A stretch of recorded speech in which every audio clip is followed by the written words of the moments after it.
Hi, welcome to CoinUp's Facebook Live series. I'm Judy Stillman with CoinUp. We will be talking to another one of our amazing nonprofits today. This is an incredible organization that creates a human and dog connection in a very unique way, and I'm really excited for you to hear about that. We've been doing these since April, really since the pandemic began, because we really want to let everyone know the work that the nonprofits are doing during this time, as they do all the time. And with their resources dwindling, some of their fundraising events many of them have been canceled. So we really want to support the work that they do and create ongoing, recurring donations in the form of digital spare change that you can do with CoinUp. Here's a video that will show you a little bit more about CoinUp.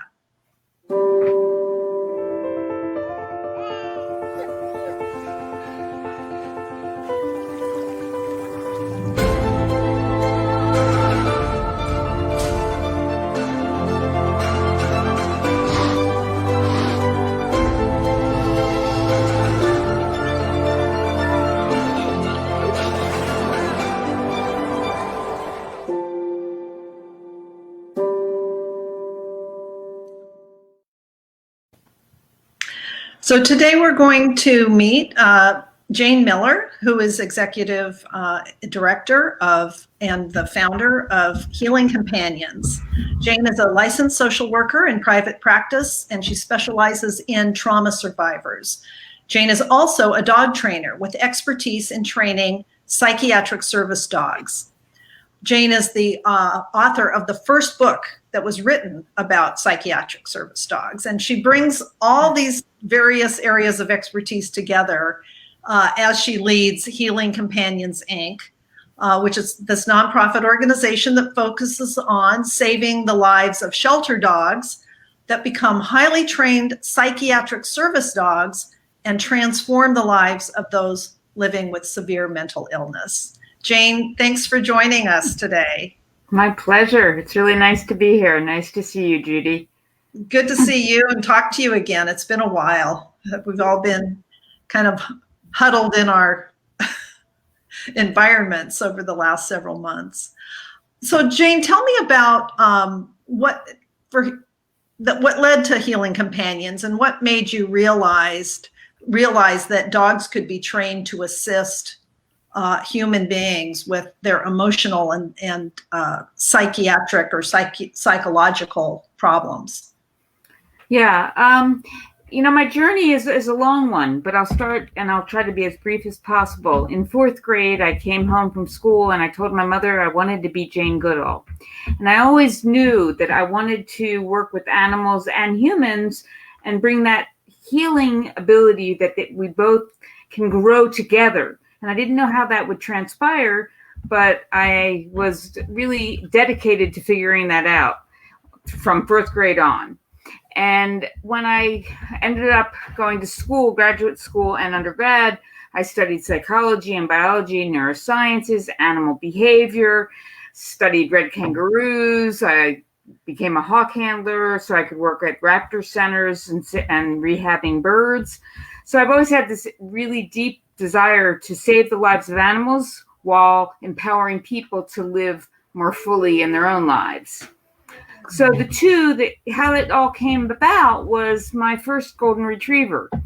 When she was 4 years old, she was diagnosed with fibrosarcoma, a very rare form of cancer in dogs that needed 16 days of radiation. And the radiation was near my office that I worked seeing clients. And so the vet that I was taking her for radiation suggested that I not drive her all the way back home and have her be alone after the radiation, but to take her to work with me. So here was this dog, golden retriever, filled with energy and just a real desire to live. But you could tell, because she was shaved and she had radiation points on her body, that she was going through some really hardships. But she would come in And we called it, she'd make the rounds in the waiting room where she'd drop a toy of hers in every person's lap. And that waiting room that was filled with people that were dealing with depression and all kinds of stresses started giggling and laughing and having a blast. But what really happened that transformed my life and my clients' lives was Umaya, and how she, that was the name of my dog, and how she changed the whole milieu of my therapy office, where my clients would get on the floor with her and they would start talking to me and telling me really severe incest histories and emotional abuses and physical abuses that they'd never even discussed with me previously, but they were petting her, and it helped them be able to feel safe so they could share what was really going on for them. That's amazing. Yeah, it really was. And really? she mirrored my clients. And what do I mean by that? So if you came into my office and you were angry, she would run to the other end of the room and she'd get her bone and she'd start chewing it voraciously. If you were sad, she'd bring you a box of Kleenexes. And she just did this intuitively. Huh. She was so connected to emotions. And my clients were very disconnected from their emotions. And so they would look at Umaya and say, gosh, I didn't realize I was stressed. And they'd see her and they'd be like, oh, I guess I am. Wow. And so it really had a huge impact on my work as a therapist. But from there, in the mid-1990s, the American Disabilities Act was enacted. And that changed the whole landscape of what was available to people with mental health issues. You know, we had seen for years guide dogs, right, were blind. We had at that point even mobility dogs that help people with mobility issues, but we didn't have the ability to have dogs for people with other kinds of disabilities, which we call invisible disabilities. I want to ask you about that. So you mentioned that your dog just had this intuitive ability to help your patients. How do you select a dog that could become a psychiatric service dog? Where do you get them? Where do your dogs come from? What age is best?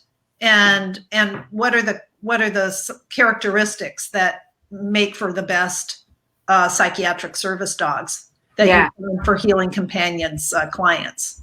I think for me, the decision that I made very early on was that puppies just weren't going to work for our organization, because most of my clients couldn't handle having a puppy. They have a hard enough time taking care of themselves. And so I also felt that most of my clients that found the need for psychiatric service dogs, or people that came to me that needed psychiatric service dogs, wanted to have a dog that also had gone through some difficult times, because there's a connection then. So my mission was that we were going to save the lives of shelter dogs that can transform the lives of those with mental illness. And so I got very involved in many shelters in our area and rescues, and found one that I've been very blessed with, having gotten quite a few dogs from. So to get to the dogs now, we like to have a dog be over the puppy stage. So it's about 1.5, maybe 2 years old. And the reason I say that, because you don't want to start when the dog is too old, because then the longevity of the dog is less. The dog will not be a functioning, fully trained service dog for 2 years. So we would like to have dogs start a little younger, but not as puppies, so that they can have a lengthy period of time of being able to be a working animal when they're still healthy and young. Right. So what do we look for in dogs? It's a great question. The age is obviously important. And I have some clients that prefer really large dogs, other people that prefer mid-size. Most of our dogs are in the 40-pound to 50-pound. But the temperament is what's so critical. And what do I mean by temperament? So I hate this terminology, but we want a dog that's bomb-proof, meaning doesn't get disturbed by thunderstorms or loud noises, because these are dogs that are going to be going into places that most dogs don't go in, like grocery stores, like movie theaters, where there's noise, where there's popcorn on the floor. These have to be dogs that really can handle all kinds of distractions and remain calm. And we also look at trainability. And so I do a very extensive temperament testing of the dogs. Mm-hmm. And then the shelter we work with, they are really wonderful. And I mentioned this to you earlier, in contacting us when they have a dog that's 1.5 to 2 years that they see as having the potential. And then their dog behavior consultant and their dog trainer assess the dog as well. So if you've got more than one eye on it. And so do they handle the basic obedience training for the dog? No. Not at all. Not at all. I mean, some of the dogs already have some, which is ideal. That's perfect. They already know these are dogs that were given up maybe because of economics or, all kinds of situations. And right now with COVID, we're seeing a lot of dogs that have a lot of training under the belt that are going to shelters.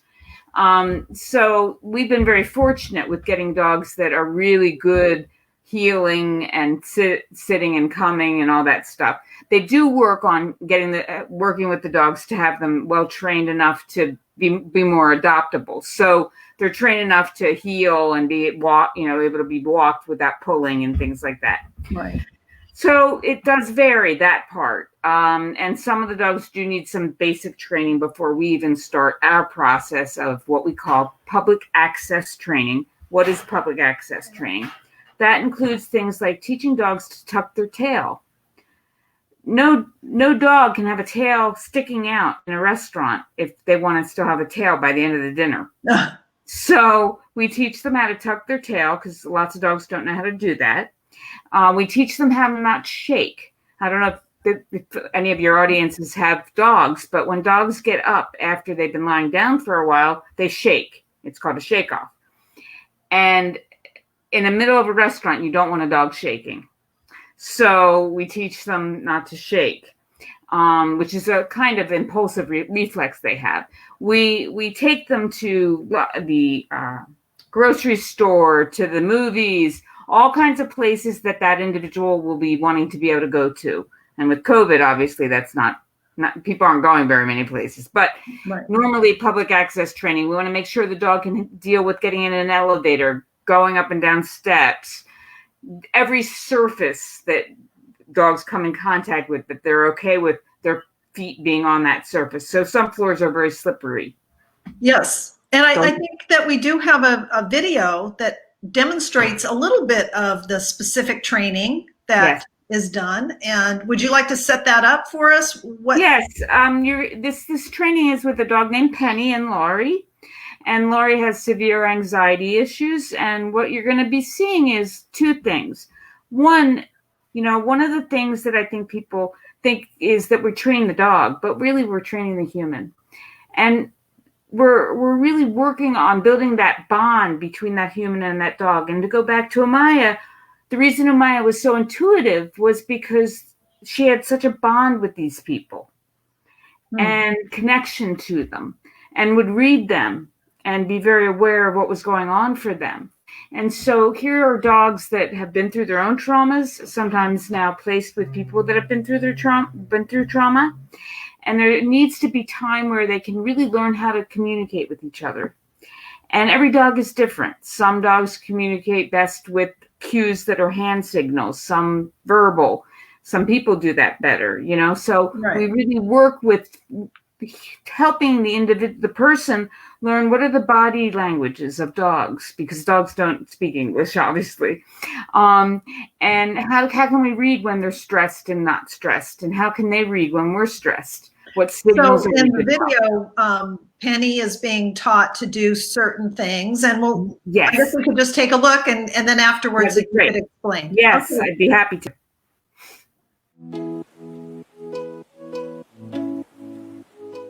These training tools that we use. This teaches Penny how to open drawers, so Penny can open a drawer and get Laurie's medication.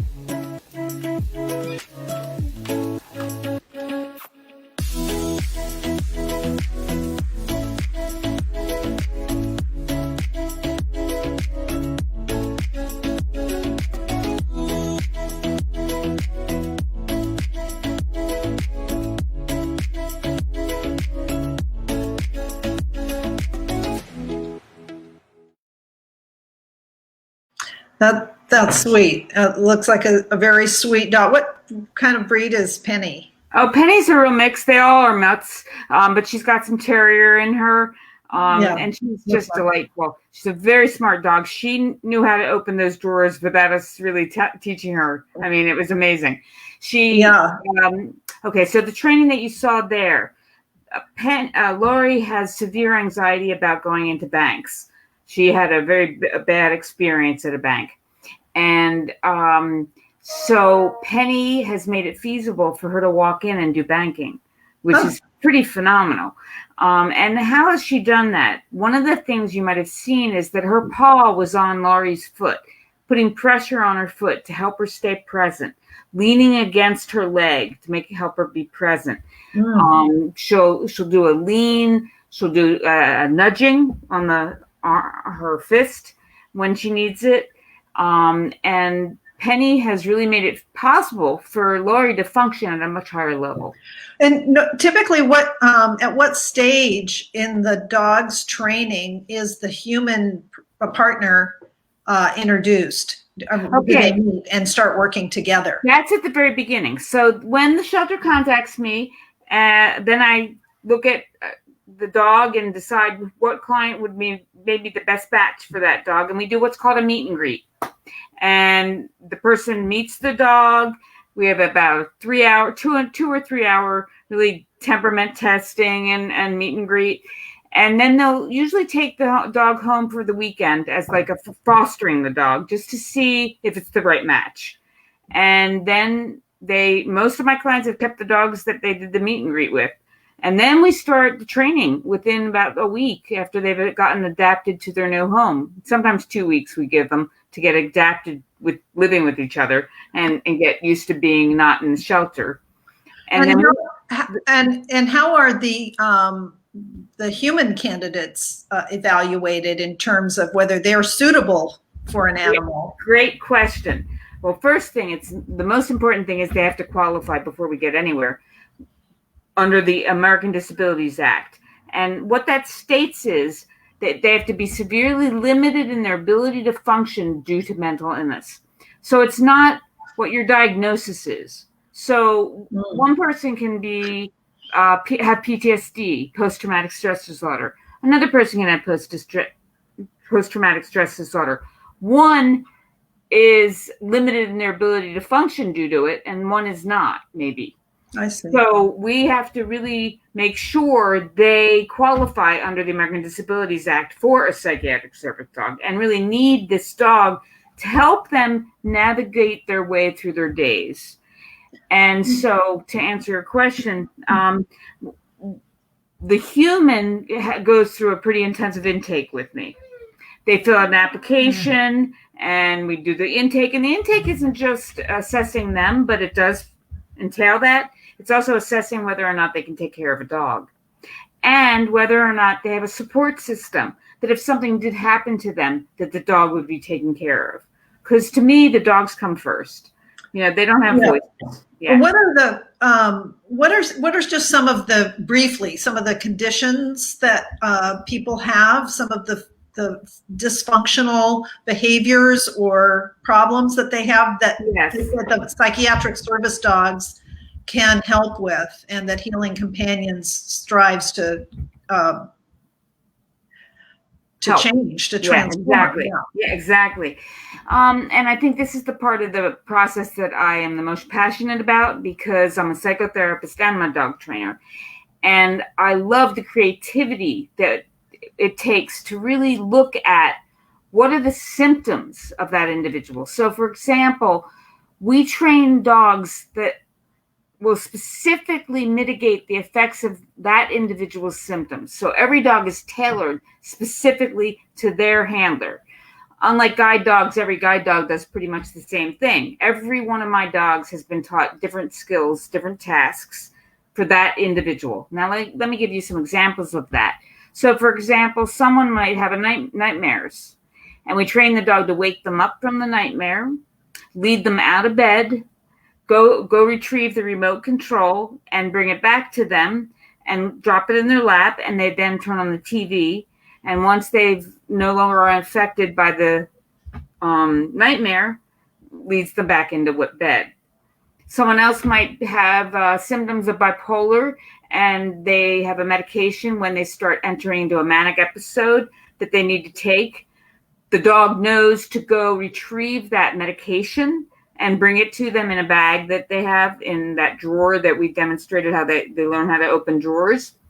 Someone else might have been raped and it was at night and it was dark, and be terrified of going into their home when it's dark. So we can train the dogs to do room checks.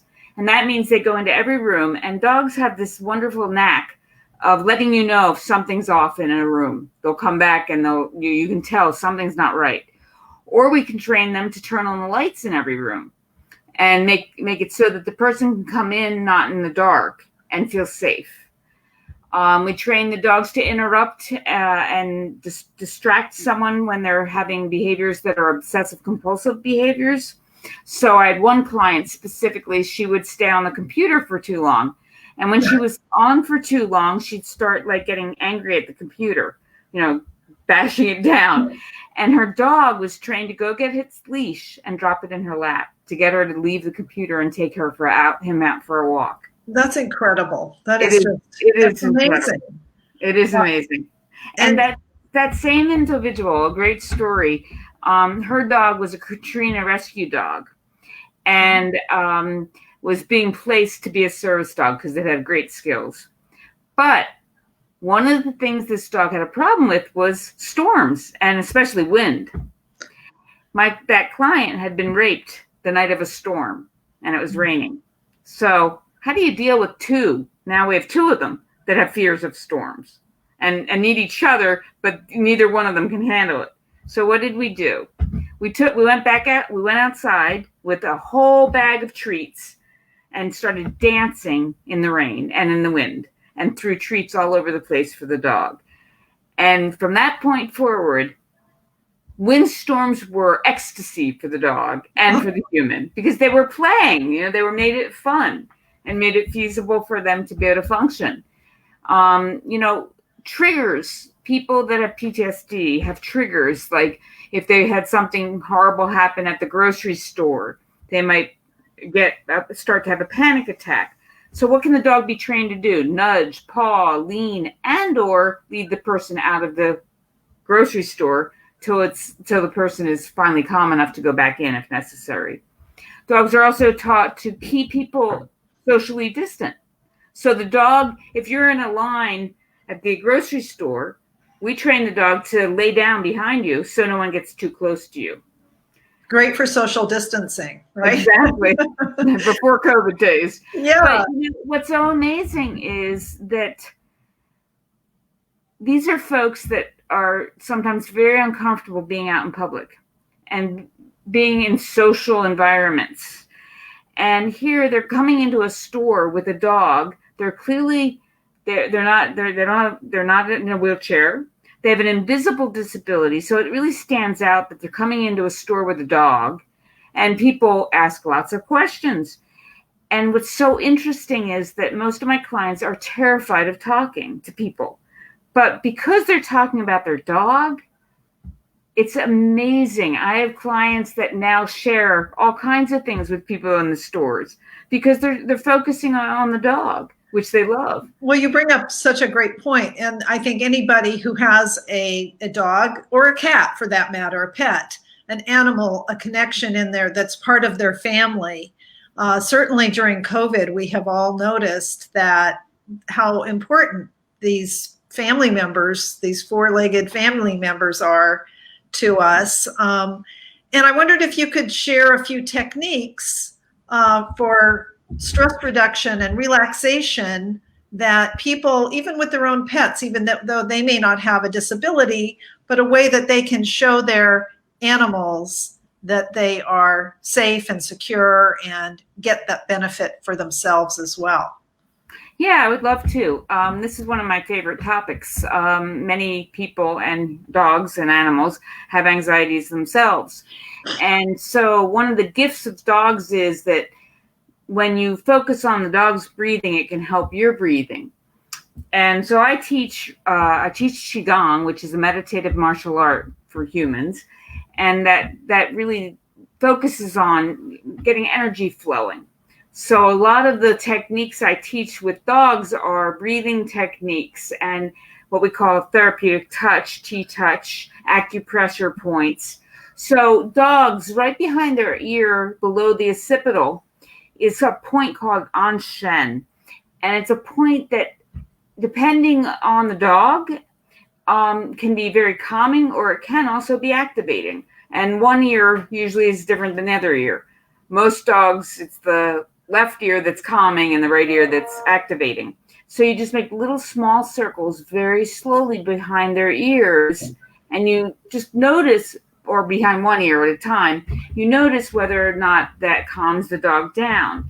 And we put the calmness on cue. So some of my clients call it go easy or calm down. And so when you practice this with the dog, you're really helping them calm down, but it helps you calm down at the same time. So we really look at the breathing of the dog and the human, and once they get slowed down, both of them, it's really beautiful because it's a real beautiful calming. And I have a lovely video up on my website of us doing this technique with Finola, one of the dogs that I trained. Oh, that's great. And you have I think in the comments, your website is there, Yes. healingcompanions. Yes. Yeah, healing-companions.org. Yeah. And we have a webinar that was done quite a while ago, but it's now, you can still get it, and it's taped. It's not live, but you will learn all the different techniques I teach regarding stress reduction techniques and stress and relaxation techniques. For humans and animals, yes. And if they want me to work directly with them, they can set up a consult appointment to help them learn how to help their dog. And I help dogs with behavior problems, with all kinds of training issues. So people can contact me for all kinds of stuff, but specifically the stress reduction and relaxation is so critical, especially now with COVID. And one of the things I said to you was a lot of people are adopting dogs right now because of COVID. They're on cue. Hey, quiet. And so we have to be really cognizant of, now we're home all the time, and all of a sudden we're going to go back to work. So we have to plan ahead to prepare our dogs to know that it's okay that we're going to leave at times and we'll come back, and just practice that. Go out for a walk without the dog for a half hour and see how the dog does while you're gone. And to really make sure our dogs are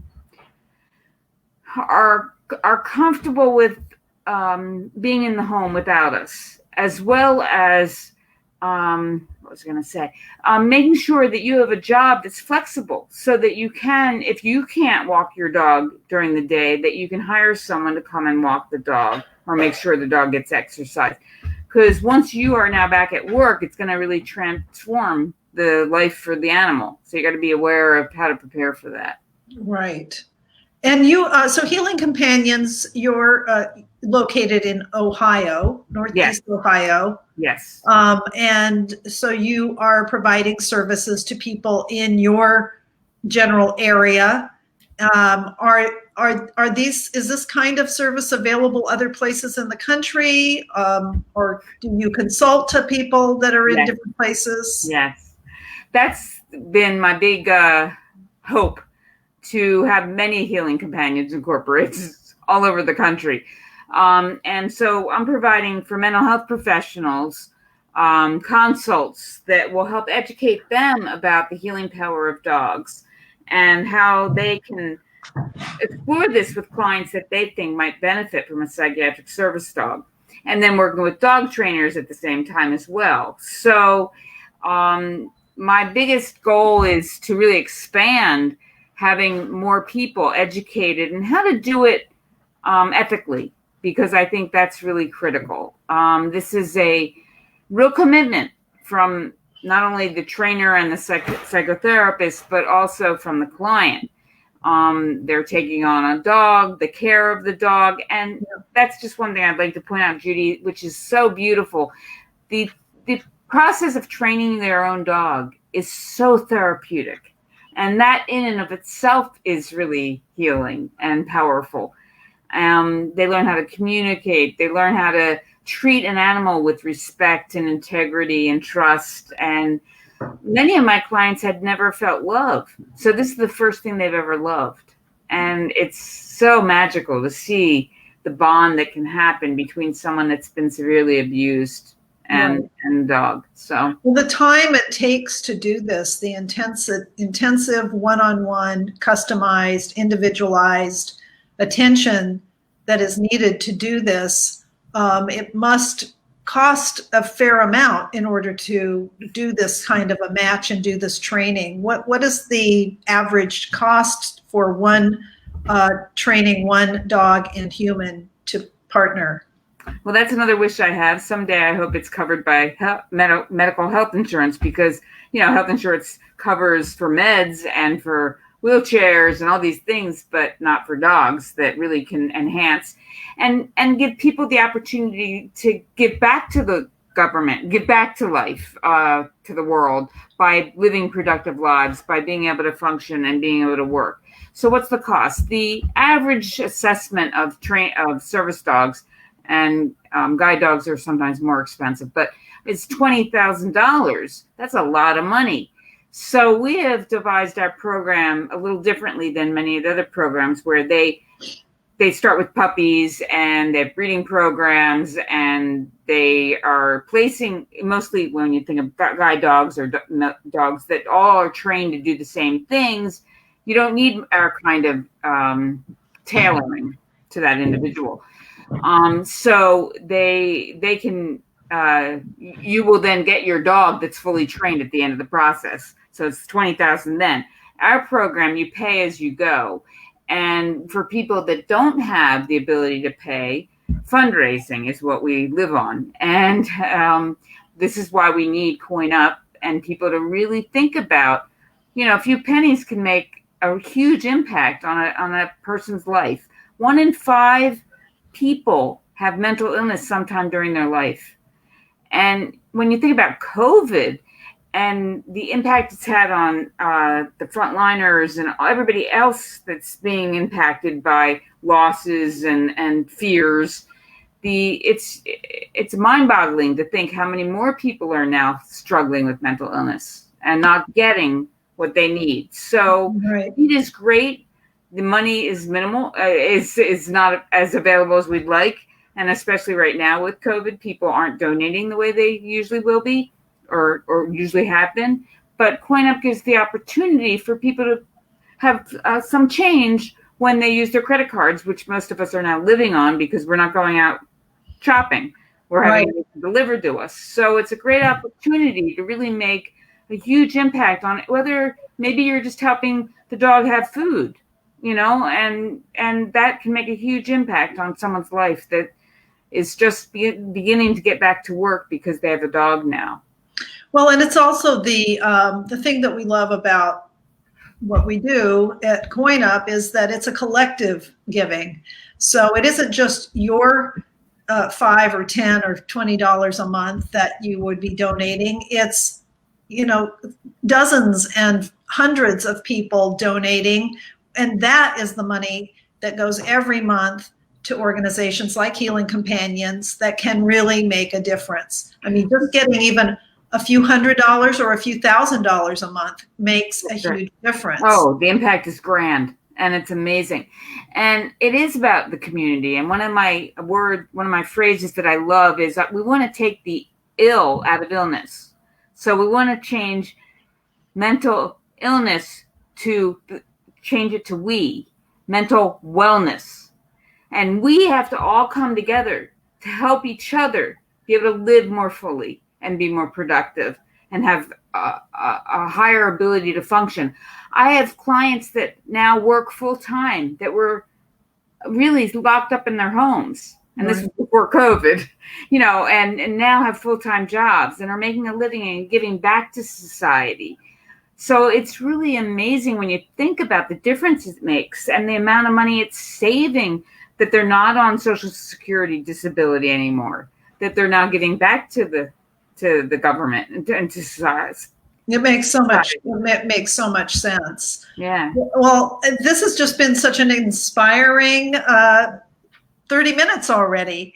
And it just is always great to talk to you. I love to hear the stories. I love to hear the success stories and you can find a lot more of them on healingcompanions.org. And look at their success stories, read all about it, see videos, learn some tips for yourself. And that is, and of course, if you would like to donate, you can click the link in our caption and sign up to Coin Up and donate, round up, or pick a fixed monthly amount and donate to Healing Companions to make more success stories. Jane, you're just an inspiration and amazing, and I'm happy to have you as a friend.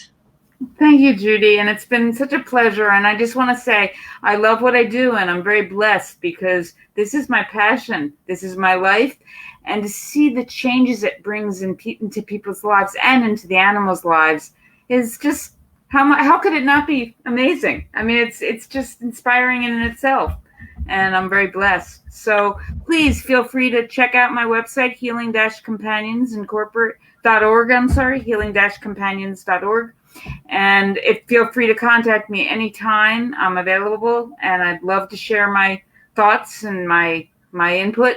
I travel all over the country, nationally and internationally, or I used to, giving seminars and giving webinars and presentations about the healing power of dogs.